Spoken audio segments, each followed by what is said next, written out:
Bonjour Louis. Bonjour. Alors aujourd'hui tu viens nous parler du Seigneur des Anneaux de Tolkien. Si tu devais résumer du coup l'histoire assez rapidement, c'est quoi l'histoire du Seigneur des Anneaux? En gros, il y a un objet maléfique qui doit être détruit pour sauver le monde, qui est l'anneau, qui détient en fait le pouvoir de Sauron, qui est le grand méchant, qui a un esprit un peu diffus dans tout le monde, à la source de tout son mal. Et ces deux personnages, hobbits, qui sont des sortes de gnomes ou de semi-hommes, qui doivent porter cet anneau au cœur même du mal, qui est la terre du Mordor.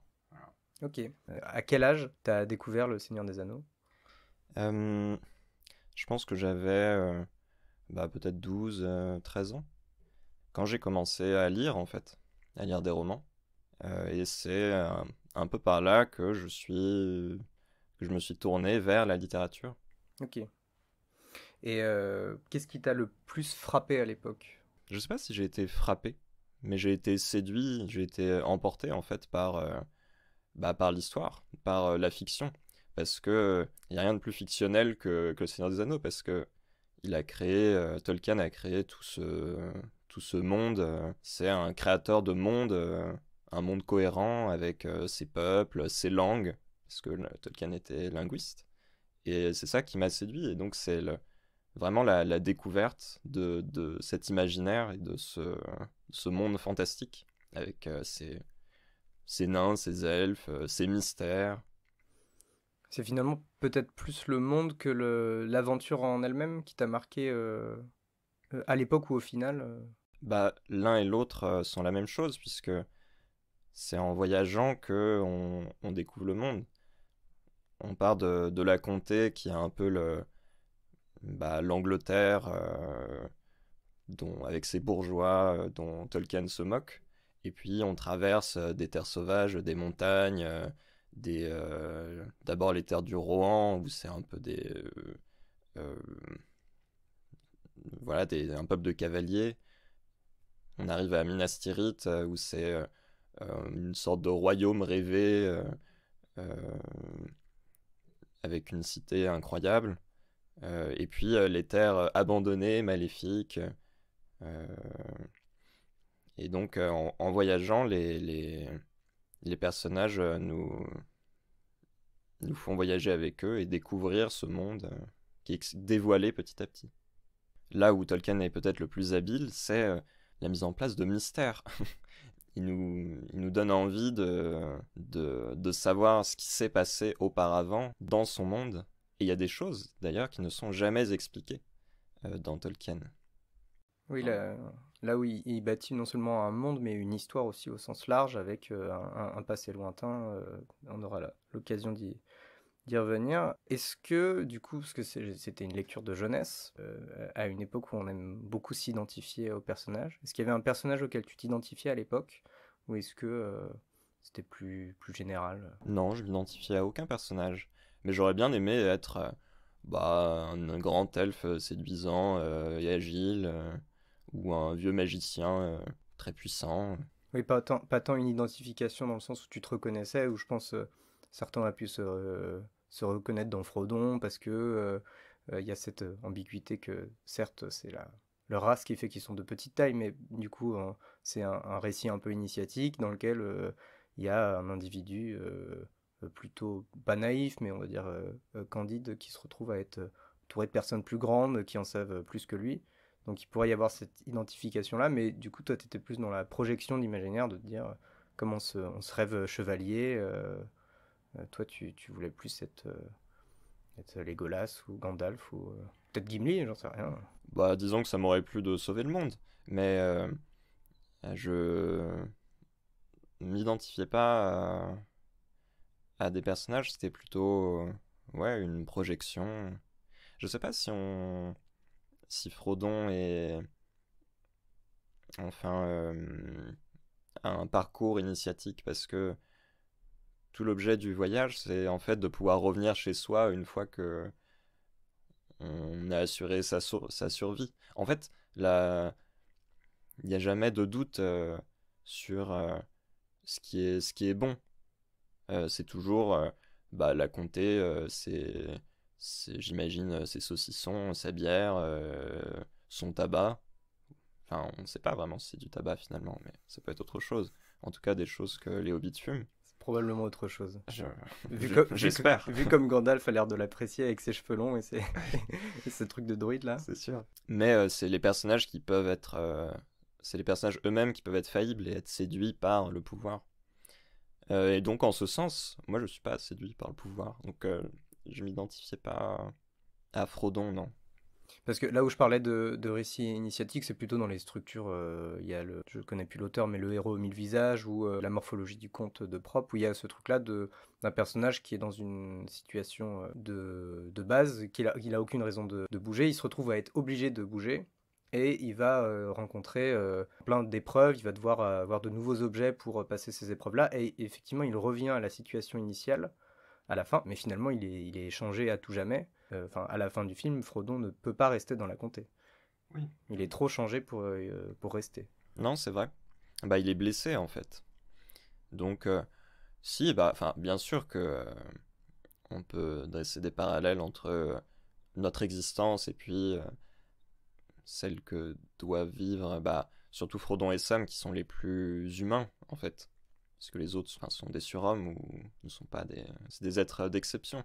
Donc, effectivement, c'est Frodon et Sam qui subissent toutes les épreuves presque, parce que les autres, ils se battent plutôt. Oui, effectivement, c'est vrai que les personnages grandissent, et puis de toute façon, comme ils sortent de leur trou pour découvrir le monde, ils apprennent. Donc oui, non, c'est vrai qu'il y a une forme d'initiation.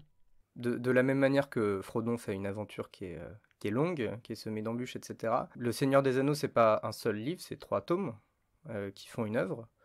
Est-ce que ça a été ta première grande œuvre dans le temps, dans la lecture? Est-ce que ça a été lu rapidement ou est-ce que t'avais déjà l'habitude d'enquiller les livres Ah, non, je crois que je les ai lus très rapidement tous. Et oui, je pense que c'était la première grande œuvre que j'ai lue. Ça veut pas dire qu'après j'ai lu que des grandes œuvres, enfin qu'après Seigneur des Anneaux j'ai lu que des œuvres de 900 pages, loin de là. Mais oui, c'était peut-être. Mais je me posais pas la question en fait, parce que au contraire, j'étais content de poursuivre l'aventure. et à la fin, il y avait pas cette fierté d'avoir fini un gros livre Bah si, parce qu'on m'avait dit non, c'est compliqué, t'es trop petit. Bah si, moi j'étais content d'avoir lu Le Seigneur des Anneaux, comme mes grands frères. Mais au-delà de la fierté, j'avais vraiment été séduit par le livre, donc c'était un peu secondaire. Est-ce que ça t'a fait lire d'autres œuvres? Je pense au Hobbit, où enfin, il y a eu plein de choses qui sont sorties depuis. Ouais, après j'ai tout lu sauf les dernières œuvres.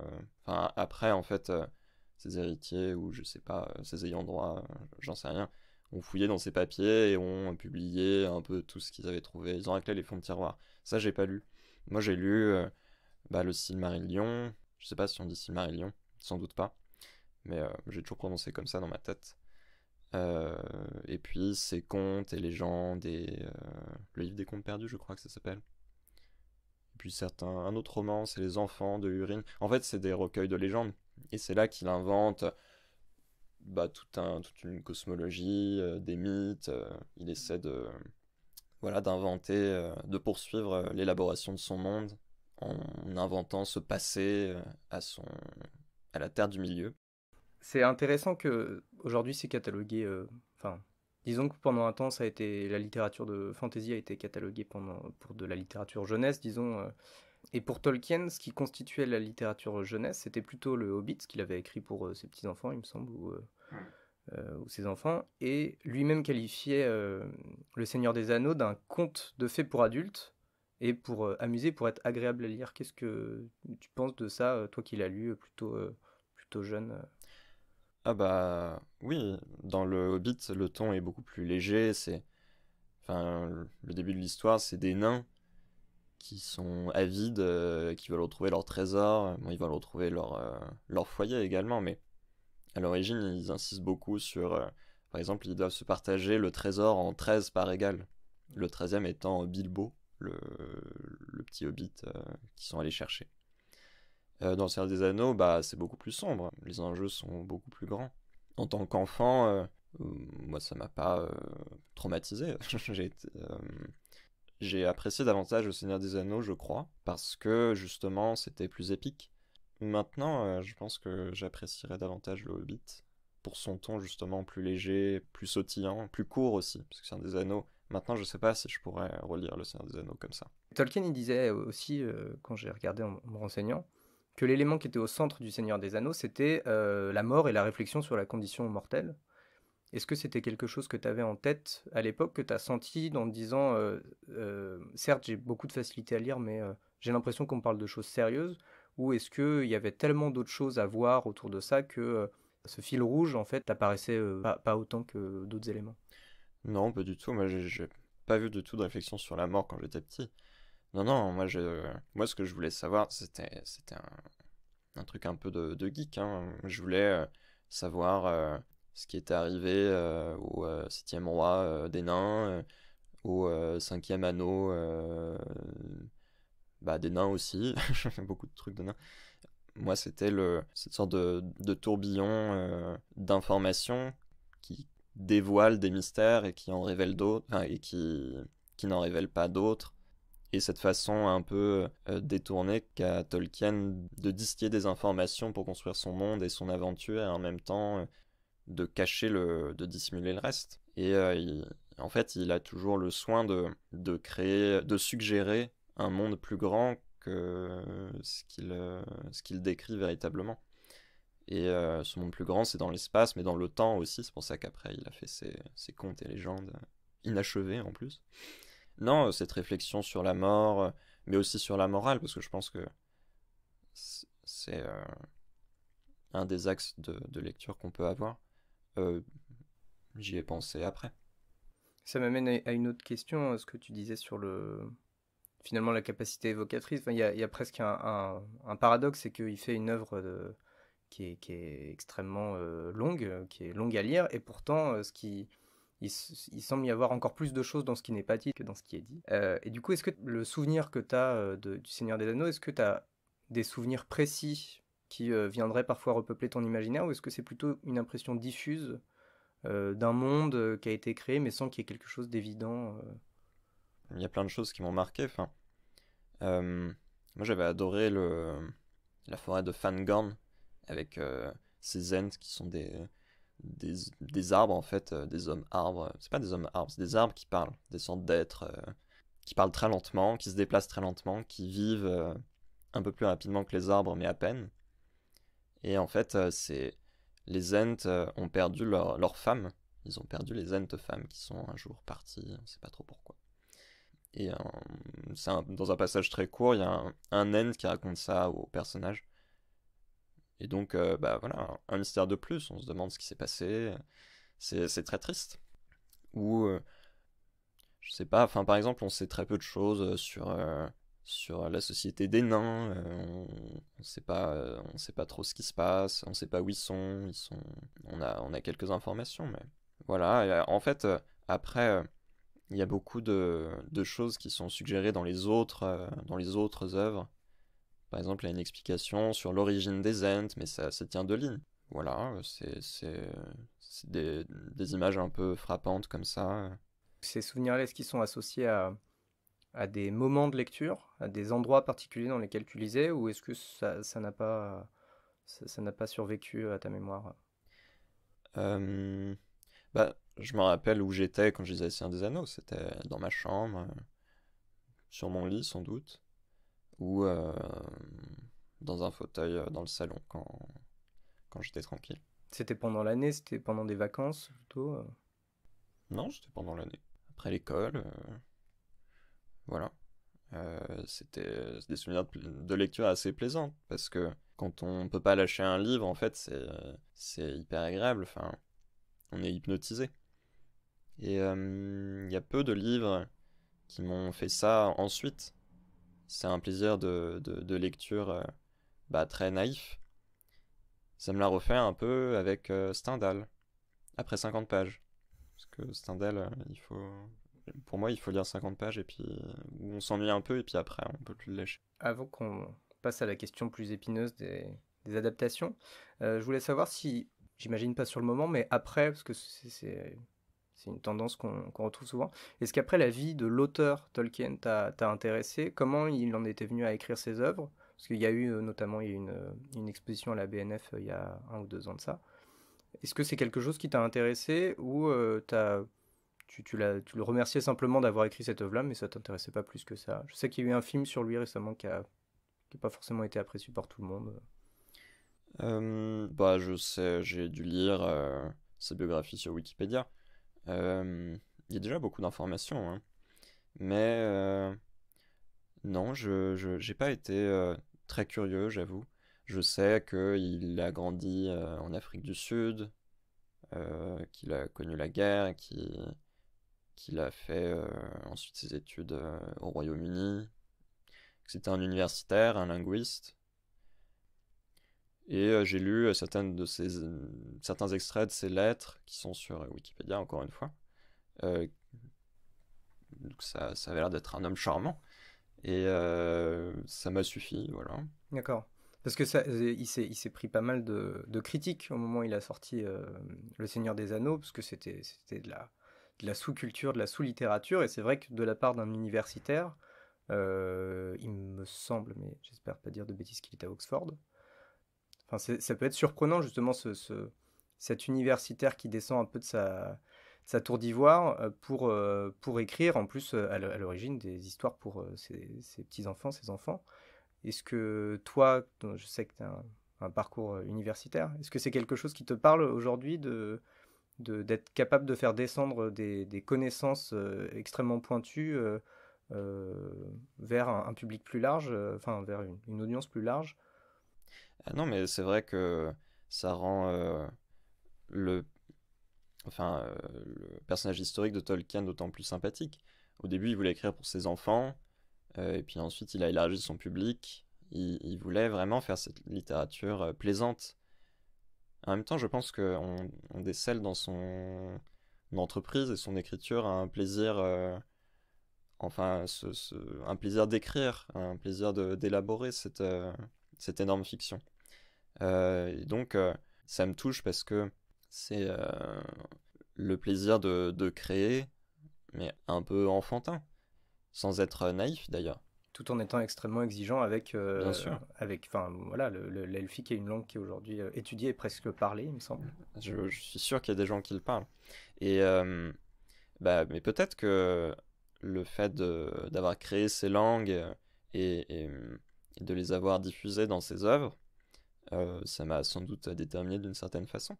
Et oui, on ne peut qu'être admiratif de Tolkien quand il réussit à inclure ce genre bah, de réflexion dans ses œuvres et à les partager.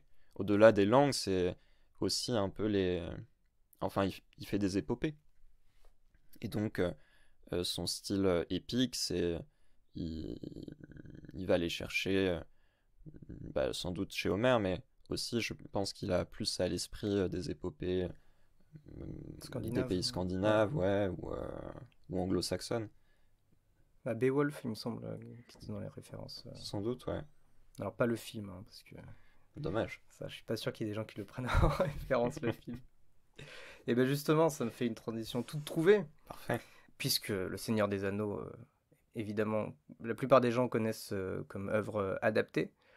Et avant de parler de l'adaptation plus précisément, si j'ai bien retenu, tu l'as lu du coup vers 10-12 ans. Les films étaient déjà sortis à l'époque, mais pourtant tu as dit que tu l'as lu parce que tes frères l'avaient lu.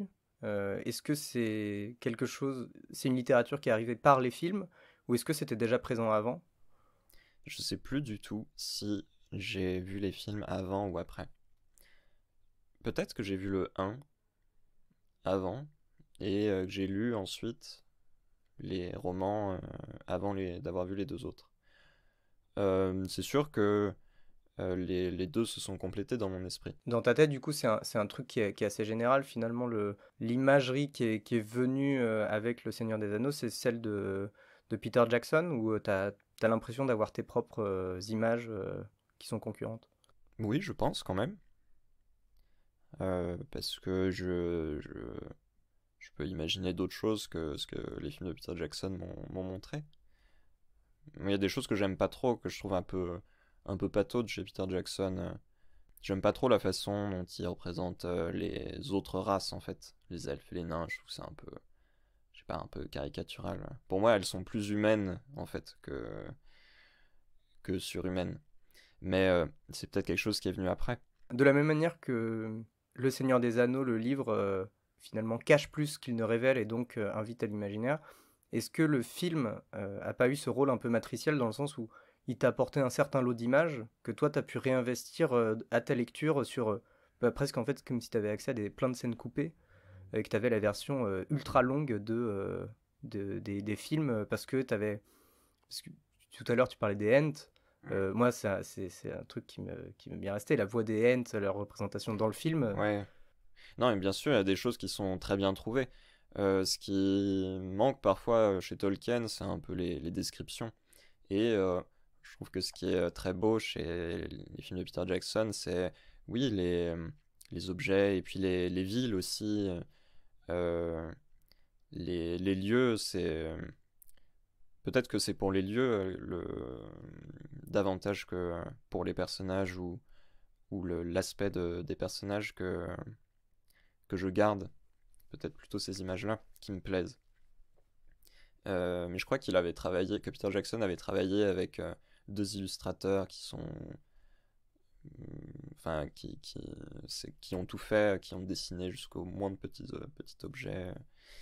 Euh, Peut-être qu'il est très redevable à leur égard. Enfin, tant mieux.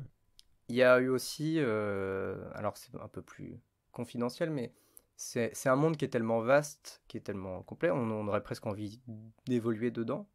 Et il y a eu plusieurs jeux ou jeux vidéo autour du Seigneur des Anneaux. Est-ce que tu as eu l'occasion de jouer à un ou...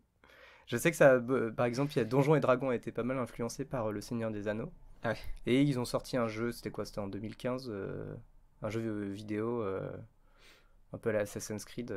Ouais. Est-ce que j'ai joué à des jeux Seigneur des Anneaux? Oui. En fait, quand j'étais petit, je n'avais pas de console, mais j'avais une Game Boy. Et j'ai joué au Seigneur des Anneaux sur Game Boy, qui est en fait un jeu, c'est un peu nul quoi. On appuie sur un bouton et puis sur tout le long du jeu et on se balade dans des zones. C'est quoi? C'est un RPG, c'est un peu comme Pokémon, Zelda ou...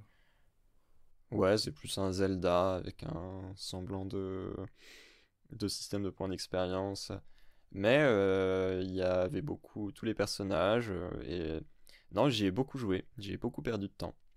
Mais en même temps, c'était un peu le même souci d'accumuler une sorte de savoir encyclopédique. Enfin, de la même façon que j'avais un savoir encyclopédique du Seigneur des Anneaux et du monde de Tolkien, bah, j'avais un savoir encyclopédique de ces jeux vidéo-là. C'était cette sorte de plaisir de tout savoir et de refaire comme si on dressait des listes en fait. Et voilà, donc j'ai eu ces jeux-là. Chez un ami, il avait lui une console. Il y avait le Seigneur des Anneaux aussi, on y a joué un petit peu. Enfin, mais c'était pas des très bons jeux, hein, c'était des produits dérivés. D'accord, donc une expérience totale à l'époque avec les films, les livres et les jeux vidéo. Ouais. Mais quand même, pour rebondir et pour répondre à ta question précédente, il y avait, oui, beaucoup d'images tirées du film de Peter Jackson dans ces jeux vidéo-là, mais il y avait aussi des choses en plus qui étaient rajoutées. Et, bah, n'empêche que ça fait partie de l'imagerie du Seigneur des Anneaux, euh, et parfois c'était pas mal d'ailleurs.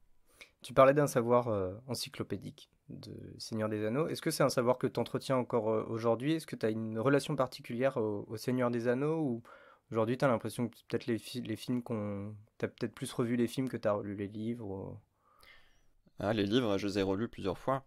Les films, je les ai vus plusieurs fois aussi, mais euh, quand j'étais petit, je connaissais très précisément beaucoup de choses du Seigneur des Anneaux. Évidemment, non, j'ai pas entretenu ce savoir et donc j'ai beaucoup oublié. Mais je me rappelle quand même de façon encore très précise et très surprenante un certain nombre de choses.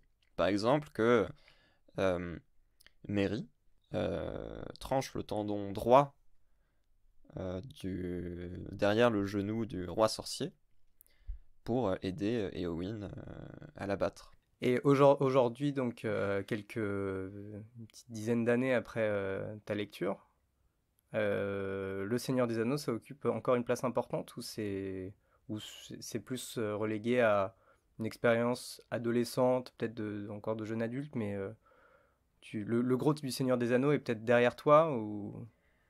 Oui, c'est difficile de revenir à ce genre de livre quand on en a lu d'autres en fait. Aujourd'hui, j'essaie de le relire un peu et bon, c'était plus pareil quoi. Mais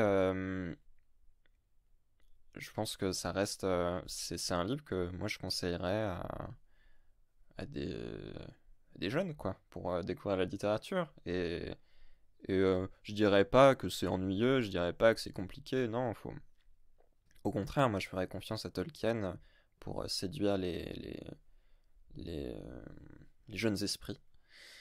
Euh, et, euh, et voilà, mais ça continue de m'habiter parce que ne serait-ce que les souvenirs, parfois j'y repense et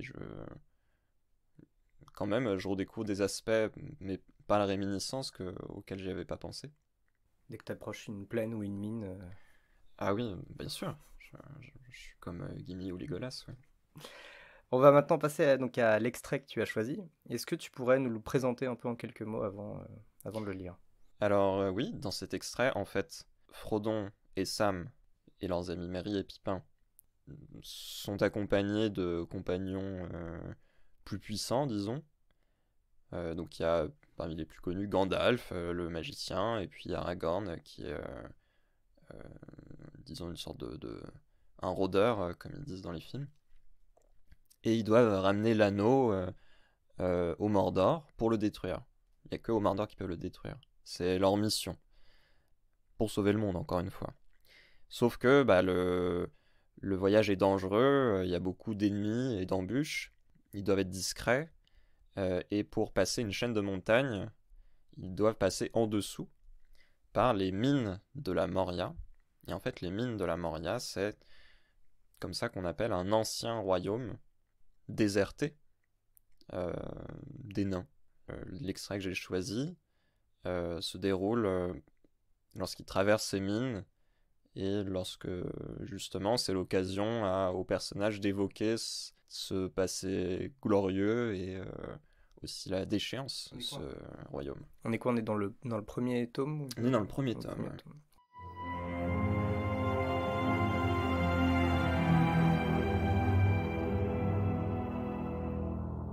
Gandalf paraissait content.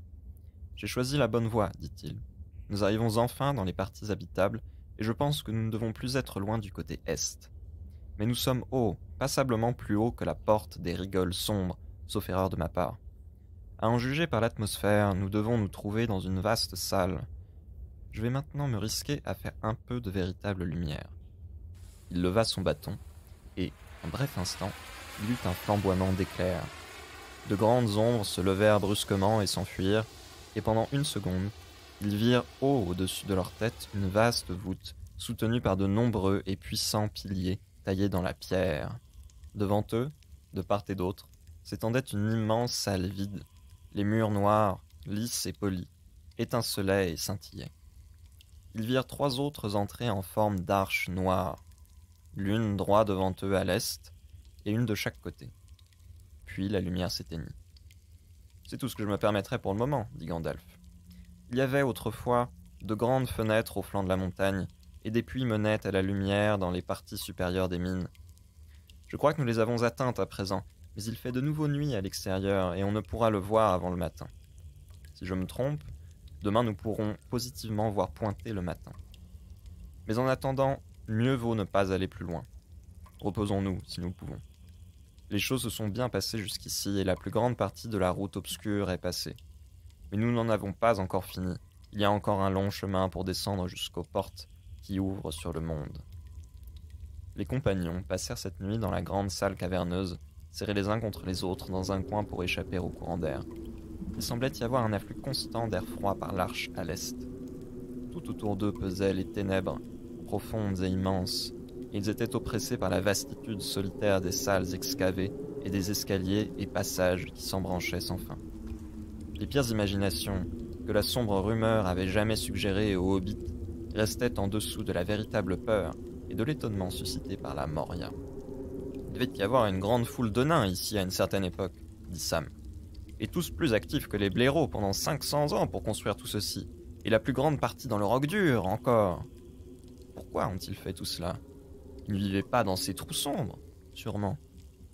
Ce ne sont pas des trous, dit Gimli. C'est ici le grand royaume et la cité de Cavenin. Et jadis ce n'était pas sombre, mais rempli de lumière et de splendeur, comme le célèbrent encore nos chansons. Il se leva et, debout dans l'obscurité, il se mit à chanter d'une voix profonde, tandis que l'écho se perdait dans la voûte. Le monde était jeune, et les montagnes vertes. Aucune tache encore sur la lune ne se voyait. Aucun mot n'était apposé sur les rivières ou les pierres, quand Durin s'éveilla et marcha solitaire. Il nomma les collines, et les combes sans nom. Il but l'eau des puits jusqu'alors non goûtée. Il se baissa et regarda dans le lac du miroir, et vit apparaître une couronne d'étoiles, comme des joyaux sur un fil d'argent au-dessus de l'ombre de sa tête. Le monde était beau. Les montagnes altières, aux jours anciens d'avant la chute de puissants rois en arbre-tronc, et en gondolines qui maintenant, au-delà des mers occidentales, ont disparu. Le monde était beau, en l'ère de Durin. Pourquoi ce passage? Dans toute l'œuvre de Tolkien, dans tout le Seigneur des Anneaux, pourquoi ce passage-là en particulier? D'abord parce que je crois que je préfère le début, en fait. Parce que c'est là qu'il y a tous les compagnons, et là que on se pose encore le plus de questions. On commence à découvrir le monde. Et la Moria, justement, c'est cette sorte de monde souterrain, plein de dangers, mais qui autrefois était un royaume, semble-t-il, resplendissant et plein de richesses. Et justement, cette évocation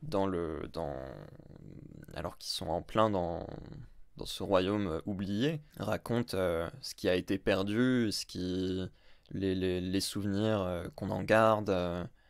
En, en fait, je sais pas si elle me plaît tant que ça, parce que justement maintenant, comme je disais tout à l'heure, l'écriture de Tolkien m'intéresse moins, me touche moins, mais je trouve que ce passage est représentatif de ce dont on parlait tout à l'heure, c'est-à-dire l'évocation et la constitution de l'imaginaire, d'un monde imaginaire.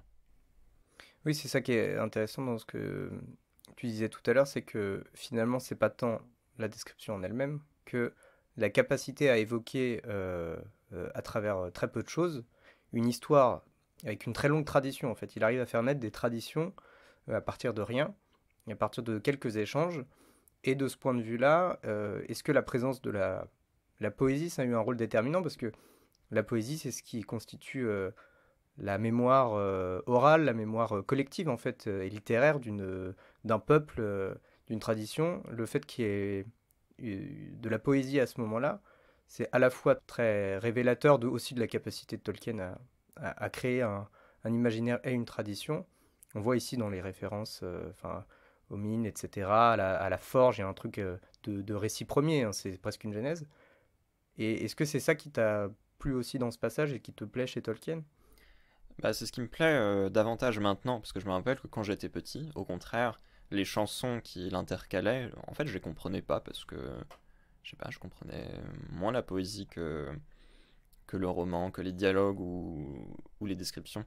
Et on sent un peu, en fait, l'universitaire qui a voulu euh, faire intervenir une chanson et un personnage qui chante un peu comme chez Homer. Et il y a quelque chose d'un peu, un peu artificiel en fait. Gimli qui tout à coup monte sur une pierre et se met à chanter alors qu'ils étaient censés être discrets. Enfin, bon. Et, donc, quand j'étais petit, non, moi, ça faisait partie de l'ensemble de cette traversée de la Moria, mais c'est presque son point d'orgue, parce que c'est là qu'est ramené à la vie ce qui était, ce qui a disparu. Et enfin, le fait qu'il y ait de la musique là-dedans, parce que même dans ta lecture, on a ressenti une certaine volonté à faire de la musicalité. Le passage, il est en italique dans le livre. C'est quelque chose qui, donc tu disais, ton attention à la poésie, elle est plus présente aujourd'hui. Est-ce que ça passe aussi la traduction, cette musicalité-là?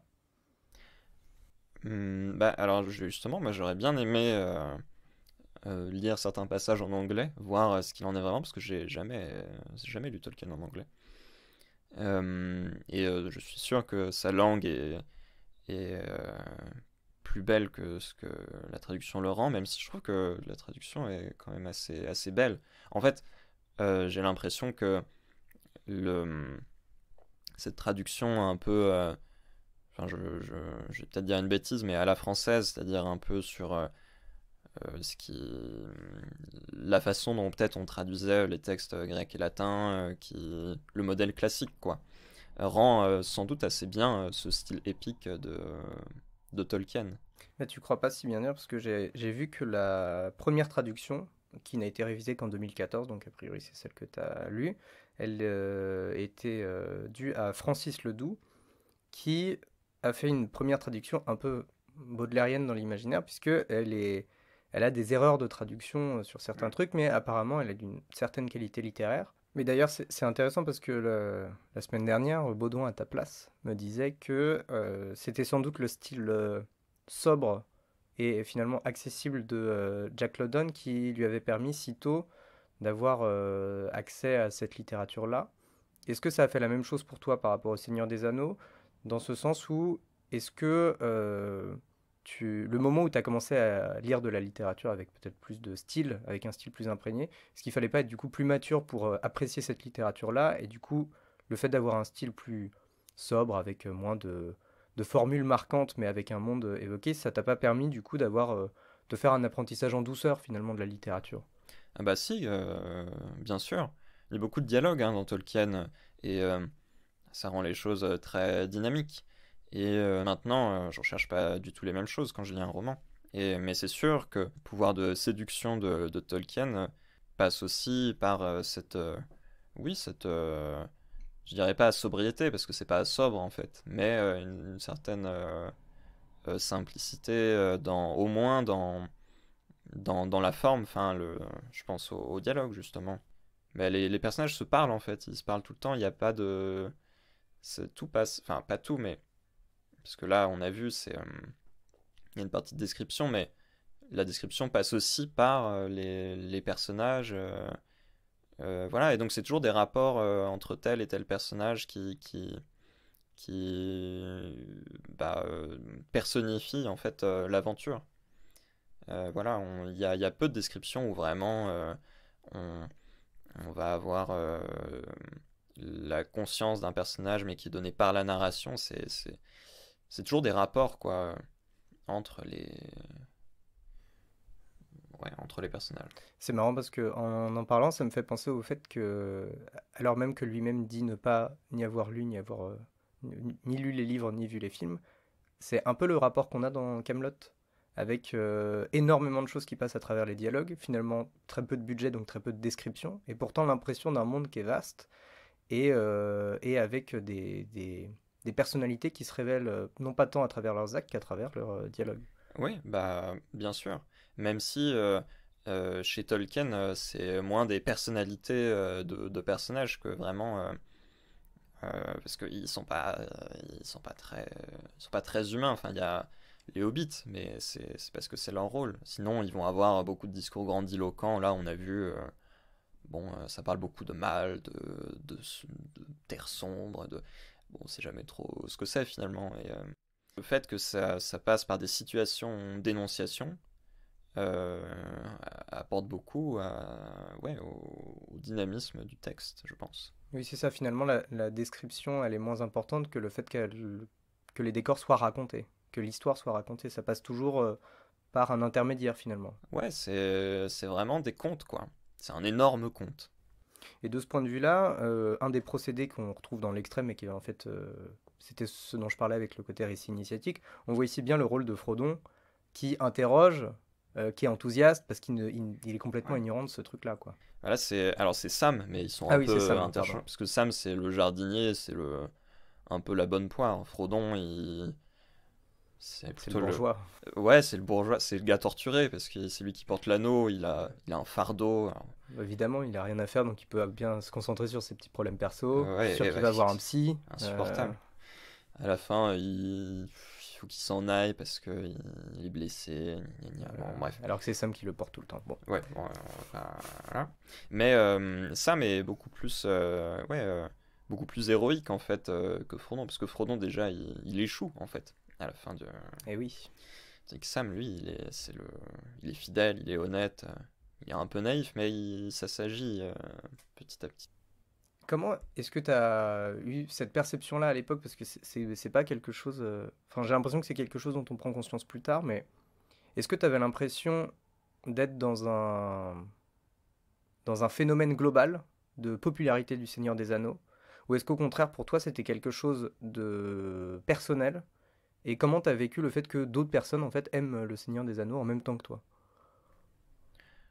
Bah, ce qui est sûr, c'est qu'avec les films, les gens ont été passionnés du Seigneur des Anneaux, mais il y en avait peu qui l'avaient lu.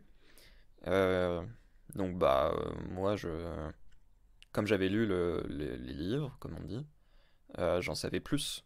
Et j'aurais bien aimé pouvoir partager un peu plus euh, mon enthousiasme, mais j'étais pas isolé parce qu'il y avait les films. Et t'avais pas envie de dire. Enfin, tu voyais les gens qui s'appropriaient un peu le truc que toi tu connaissais en profondeur. Tu les confrontais pas. Vous Bah, l'avez lu le livre? ouais, si, je pouvais leur dire, mais est-ce que vous saviez que dans le livre, ça se passe pas exactement comme ça? Non, j'étais content.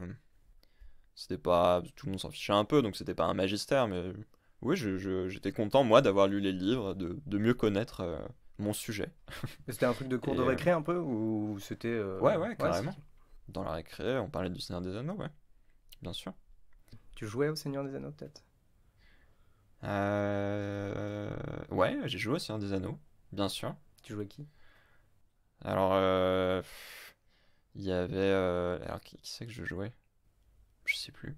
Bah, soit Gandalf, soit un elfe quelconque. Jamais Gollum? T'étais trop grand déjà, moi. Personne voulait être Gollum, Ah bon? hein. Alors que tout le monde faisait l'accent et pensait savoir l'imiter. Je crois qu'il y avait Stitch à un moment donné, au même moment, donc Ouais, ah ouais, non, c'est clair. c'est un peu la même voix finalement. C'est les mêmes qui font les imitations d'Orelsan aujourd'hui. Ouais, ça a bien changé. Vaut mieux Orelsan que Stitch, je pense. C'est en tout cas toujours mal imité. On arrive déjà à la fin de cette émission. Ah, déjà? Bah, déjà, oui. Et j'aurais deux petites questions. Alors, il y en a une à laquelle tu as déjà répondu, une troisième question.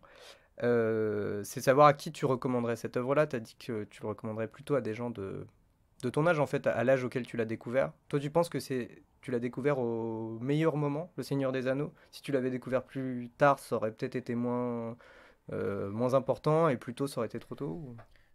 Bah, c'était le bon moment pour moi parce que, ouais, quand on est jeune, c'est tellement enthousiasmant de lire ce genre de choses. Enfin, c'est comme avant, on conseillait un peu Alexandre Dumas, voilà, Les Trois Mousquetaires, Le Comte de Monte-Cristo. Moi, je pense que c'est la même chose.